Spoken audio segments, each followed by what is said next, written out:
des espaces d'apprentissage et de jeu pour pouvoir se détendre et rire, après avoir connu le pire. C'est ce que des organisations humanitaires comme l'UNICEF mettent en place un peu partout dans les camps de réfugiés Rohingyas.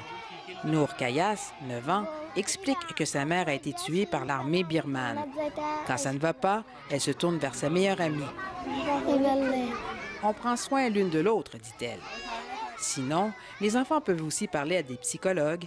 Les intervenants restent attentifs aux moindres signes de détresse. Quand il y a un groupe de jeu et qu'un enfant reste volontairement en dehors du groupe, où les enfants sont aussi encouragés à dessiner.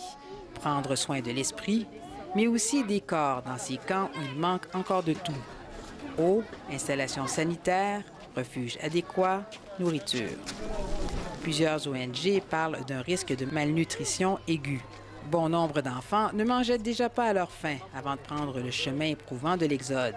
Et l'arrivée de nouveaux réfugiés continue à bousculer l'organisation de l'aide. C'est l'importance de l'afflux sur la durée du temps qui crée des réels problèmes de survie en tenant compte aussi du terrain quand même avec les collines et autres qui rend toutes les actions un petit peu d'eau et d'assainissement extrêmement complexes. La densité populationnelle est très importante et donc on a un milieu très fertile pour toutes sortes d'épidémies vu que les personnes vivent ensemble dans un espace extrêmement réduit. Les efforts de vaccination auprès des Rohingyas, qui n'ont pratiquement jamais été vaccinés, visent notamment la rougeole. Il y a déjà des centaines de cas.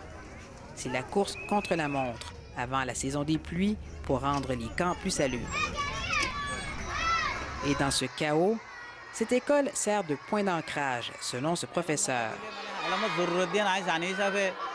Il faut que les enfants comprennent qu'ils doivent garder la foi, même s'ils ont dû tout quitter au Myanmar, dit-il. Nour Akhtar, 12 ans, retient surtout qu'elle a dû fuir pour sauver sa peau en nageant.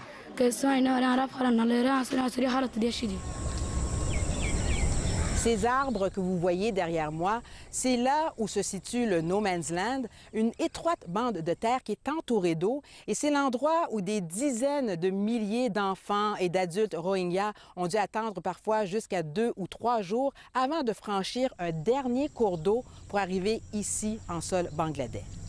Au sol, des vestiges d'une traversée houleuse, parfois meurtrière. Et dans les têtes, des souvenirs terribles. Farid Ullah, 15 ans, a perdu l'un de ses frères.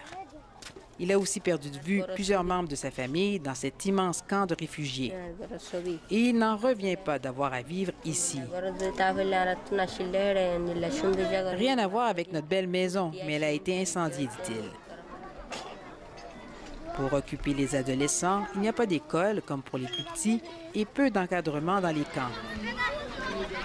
Des organisations comme l'UNICEF craignent que le désœuvrement ne rende les jeunes vulnérables au mariage forcé, à la prostitution, à la criminalité. Farid, lui, rêvait de devenir professeur.